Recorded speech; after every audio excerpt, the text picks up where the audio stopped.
Unveiled at an event in Beijing this week, they're all similarly designed slabs of metal with thin bezels along with the fingerprint scanners in the same spot on the back that we've seen with the LeEco ones. The only obvious difference is that the LeMax 2 is a 5.7-inch phone versus the 5.5-inch Le2 and Le2 Pro. The trio forsake 3.5mm audio jacks in favor of pushing audio through their USB Type-C ports, using the what company is calling Continual Digital Lossless Audio, CDLA, technology. This, according to LeEco, will deliver a high-quality lossless audio experience. Furthermore, all three models run on Android 6.0 Marshmallow wrapped under LeEco's customized UA 5.5, short for Ecosystem User Interface. With a familiar, established aesthetic and design language, the differences between the three phones are all essentially under the hood. The Le2 features MediaTek's tri-cluster deca-core Helio X20 processor, 3 GB of RAM, and 32 GB of storage. The Le2 is equipped with a 16-megapixel rear camera with an f/2.0 aperture, face detection autofocus, and an LED flash. There's also an 8-megapixel front-facing camera. There's a version of the Le2 Pro powered by the same Helio X20 processor, but also one powered by the deca-core Helio X25 SoC. Both are paired with 4 GB of RAM, and have 32 GB of storage. The Le2 Pro has a 21-megapixel rear camera and a front-facing 8-megapixel unit. Both, the Le2 and the Le2 Pro have Full HD screens, 3,000 mAh batteries with fast charging, and Wi-Fi 802.11 acres, 4G LTE, and VoLTE for connectivity. As the name suggests, the LeMax 2 has more to boast of than the other two. There's a 5.7-inch QHD display with a resolution of 1440 by 2560, and a Snapdragon 820 processor. 3 versions were announced, one with 4 GB of RAM and 32 GB of storage, one with 4 GB of RAM and 64 GB of storage, and one with a whopping 6 GB of RAM and 64 GB of storage.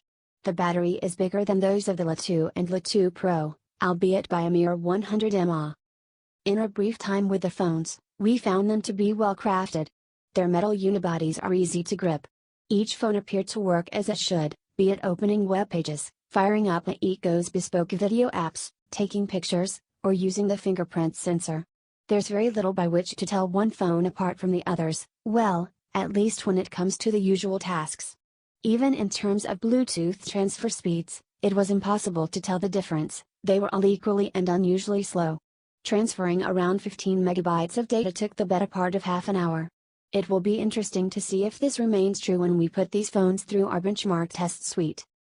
Although LeEco claims a perceptible bump in audio output quality thanks to its new CDLA tech, the crowded, noisy environment of the launch event made it tough to come to any conclusions on this just yet.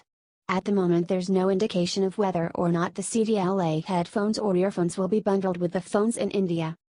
As for the UA skin, it didn't feel too dissimilar from what we saw on the Le1s. At the launch event, the Le2 demo units were running on Android 5.0, the Le Pro 2 on Android 6.0, and the LeMax 2 on Android 6.0.1. However, UA ensured that we couldn't tell any of them apart, even from the older Le1s. There's the lack of an app drawer, a wide variety of toggle options, and a range of interactivity options between apps. The latter is a function of LeEco's strengths as a content company. You can watch videos, follow celebrities and book tickets for shows via its suite of apps. Doing so allows one to talk to another, for example, booking a ticket for a concert automatically creates a reminder in the phone's calendar app. In addition to launching new hardware, LeEco founder Jiayou Eating stressed on leveraging different verticals such as content, hardware, and the cloud to create a coherent ecosystem. This means a unified interface across devices, be it a 55-inch TV, which was also launched at the event, or the LeC Smart Car. LeEco hardware will sport the same look and feel. Over and above this are the firm's content offerings which are intended to help build a sense of cohesion, and more importantly, provide a large chunk of its revenue. This is such an important piece of LeEco's strategy that it also unveiled the latest feature of its video streaming service, which allows users to watch up to 9 sports games at a time, or a single game from 9 different angles. However, all of this is true only in China right now. The company is looking to make an aggressive content play in India, but until that happens, LeEco's vision isn't exactly the be-all and all utopia that LeEco would like us to believe it is. There's no solid release date of these phones for India yet, though we suspect that they will be released within the first half of this year. As for LeEco's content distribution plans, it has tied up with Eros and Yup TV, and set up CDNs in Bengaluru and Delhi. With an announcement scheduled for May 3rd, we wouldn't be surprised to see more information on its partnerships and developments on this front soon.